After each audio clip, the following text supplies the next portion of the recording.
Hi YouTube, Jordan here with another video on the 85 Regal project. This weekend I was fixing a stupid fucking frame because for whatever reason GM thought it would be a great idea, put the light on here, a great idea to have this 55-pound bumper hanging by two little pieces of metal on each side. And also for whatever reason, they're fucking inverted. There's two on the bottom, one on top, two on the top, one on bottom. I don't know why, but it's annoying. Anyway. I had to weld this tab back on and this tab back on. I'm not the greatest welder, but I can tug the car back and forth with little to no deflection on there. And just primed and painted over it, so it probably won't rust for another couple minutes here in Iowa. So yeah, that's what I've been doing. Uh, I actually got this bumper face bar on Rock Auto. They actually sell them. They're not in stock all the time, but they do actually sell them. And I actually recently discovered, I don't think I've talked about this on video before, but I've recently discovered that this, possibly the whole driver's side of this car has been replaced. I know the car has been repainted a couple times in a couple different colors in an attempt to match the factory color, which it's not going to show up on video at all, but that is the factory color.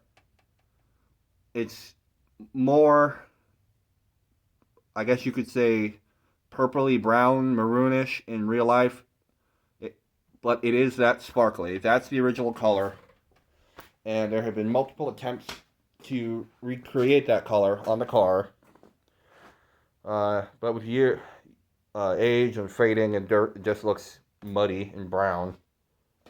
But this car was hit by a snowplow before I got it. I don't know if it was before or after this dent up here, because when I obtained the car, that was the only thing wrong with the entire body of the car. Besides, like, little grandma parking lot dents. I bought it from an old lady. I'm the third owner of the car.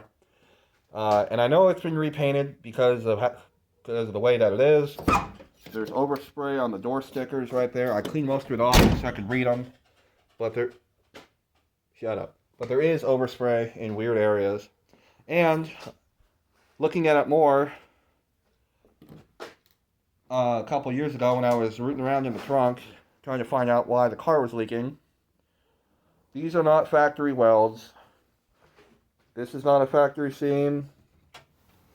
Those are definitely not factory welds. There's where it was leaking and still leaks from. I tried to slather silicone up there and it doesn't seem to be fucking working. And there's where they drilled out the factory spot weld. So this thing has had the driver's quarter replaced. I don't know.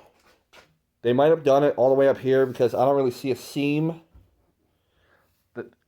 There's a little body line right here. They might have done it right near this body line. I'm not going to go grinding and investigate because I don't really care that much.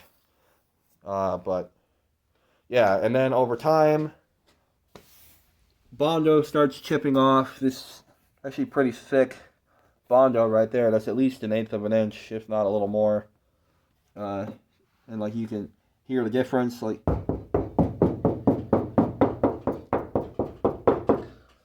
so, as okay as this car is, it's had its share of dents and damage and stuff.